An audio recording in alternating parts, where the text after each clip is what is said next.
Hey guys, it's X. Welcome back to my channel. On today's video, we're gonna have another controversial topic, and I know my nursing career well enough to know that people are totally gonna disagree with what I have to say about this, but I am here to tell you that nursing is not a stepping stone. We are going to talk about the difference between an LVN, an RN, and a CNA, and I'm here to tell you that you don't have to be one in order to be the other, or an NP. You don't have to. It's not like a stepping stone. NP actually is, in order to, like, a precursor is being a registered nurse, but you don't have to be a CNA in order to be an LVN. You don't have to be an LVN in order to be a registered nurse. Like, it doesn't work that way, despite what people might tell you. I don't want you to go in thinking that you have to start at the bottom in order to get to the top. So that's what we're gonna talk about. So before you swipe me away or click me off this video, please like, comment, and don't forget to hit the subscribe button. Thank you.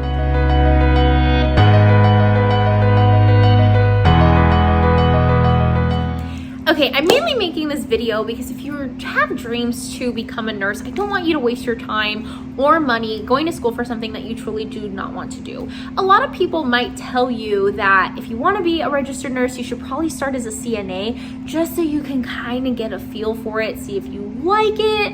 I'm here to tell you that that is bullcrap. Why? Because no matter what position you have in the hospital, you will never fully grasp what the job of a nurse is until you're actually a nurse. And the reason why is because when I was a nursing student going to school, I didn't fully grasp what being a nurse actually was. You guys, when I came into the medical field, I thought nurses, all I knew about nurses was that they worked in hospitals, they helped people, and they gave meds. That is it. I did not know the nitty-gritty aspects of my job, what critical thinking was, like everything that I do on a daily basis. Like, I didn't know that. Even spending 8 to 12 hours a day with a nurse, yeah, I saw them pass meds, yeah, I saw them discharge patients, but I didn't really know what it took to be a good critical thinker, a good nurse, until I actually started nursing for myself. So this is the number one reason why I disagree with the fact that you do not have to be a CNA or an LVN in order to progress to knowing or wanting to know if you are gonna fit well in the registered nursing field. It is completely different. You guys, I thought I wanted to be a doctor. Like, I kicked myself in the butt for not going to medical school once I became a nurse, because I was like, man, I really feel like I'm smart. Like, I really wish I could do all these procedures. And then once I got into my MP program, I'm like, dude, I am so thankful I did not go to medical school. Like, this is not at all what I thought it was gonna be. So I'm here to tell you that you don't have to spend money, or for people that think that it is a stepping stone. I don't want you to think that that is what you have to do. There are numerous people out there who did start as a CNA, loved it, and decided, hey, I'm smart enough, I like this, like, let me go ahead and be either an LVN or an RN. But you don't have to do every single one in order to be a registered nurse. Lately, I have been noticing that there are some registered nursing schools that are requiring you to have a CNA in order to apply, which I find that a little odd, only because your first, at least my first semester in nursing school, qualified me to take the boards in the state of California for your CNA. So, and actually a lot of the students that I went to school with actually did do that in order for them to start working in the hospital, you know, getting their foot in there. That way, when they become a registered nurse, they kind of have a job already lined up. To me, that is a very smart thing. However, I don't know why these particular schools require that. Every school is different with the requirements of what you need, but you do not need to be one in order to be the other. Also, you do not need to be an LVN in order to be an RN. It doesn't work that way. They are two completely different paths. There are actually a lot of schools that do have an LVN to a RN or BSN program. There's even some schools that have RN to MSN programs. Everywhere is different. I would just suggest you do your research, see what you want to do and what that might entail, and then just do that route. I know a lot of licensed vocational nurses or licensed practical nurses, depending on what state you're in, that don't work bedside, but they want to do case management. And why would you go to school for so long if that is your dream to be, you know, a case manager, like why would you go get your RN when you can just do LVN and do that? You know, every pathway is different. I would suggest that if you see something that you like, or work with somebody that you like their position, ask them, like, what did you do to get to this point? Like, what are your suggestions? Do you like it? Like, tell me more about your job, and then pick that route for you. The major difference, and I'm going to tell you, the major difference between an LVN and a registered nurse, a licensed vocational nurse versus a registered nurse, is that you can't give IV medication, to my knowledge.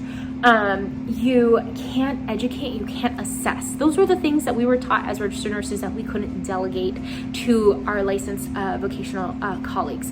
So those are 3 things, and they're not very hard things to do. So it is a huge, different scope of practice, different things, but it's not, if you really think about it, not a very big difference. So it just depends on the type of work that you want to do, what license you would go pursue.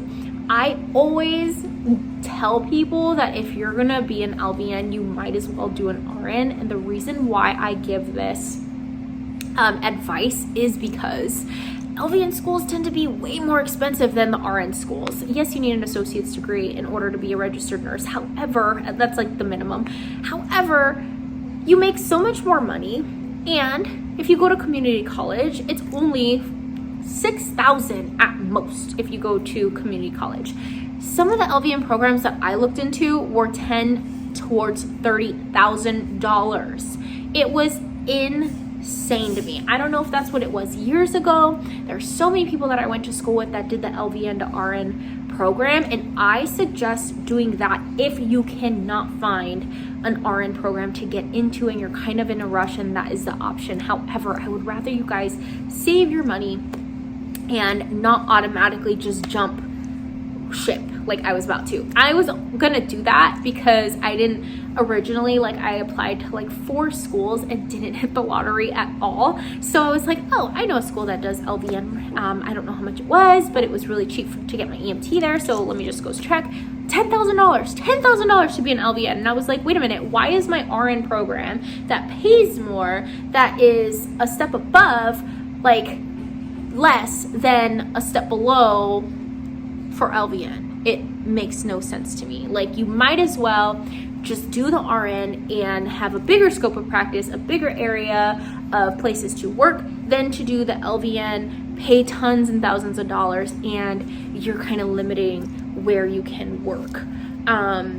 Just nursing is such a big field. You can literally work in anything, literally anything. You want to work on movie sets? They got that. You want to fly in an airplane? They have that. You want to go in a fire truck? You can do that. There are just so many different things that you can do. You want to be in the military and be a nurse? You can do that.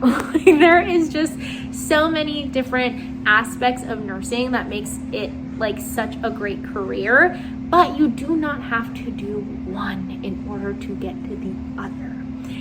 I didn't touch up on the certified nursing assistant, and a lot of them are not. A lot of hospitals are actually not even requiring you to have your CNA license because they're calling them patient care techs, patient care associates. I don't know what other names they're using, but they're all kind of in the same realm. Or yeah, patient care technicians. But basically, they take vitals, they help feed the patient, they help bathe the patient, help get the patient ready. They do that type of stuff. So every aspect, whether you're a CNA or LVN, RN, you are all important. You just all have different scopes of practice. The pay range is all different for each. But don't think that if this is a field you want to get in, that you have to do one in order to get to the other, because it doesn't work that way. If you want to get experience, like some people say, and get your feet wet and see what it's like, yeah, then go ahead, get your CNA. But just know that it is nowhere near the same job. As a nurse, you kind of do everything. You do the CNA job, the LVN job, the RN job. You have to be there waiting hand and foot on a person. So don't think that because you're a registered nurse, you're going to get out of cleaning up a patient or not cleaning vomit, not touching needle. You're doing everything. So anyway, guys, thank you for watching. Bye.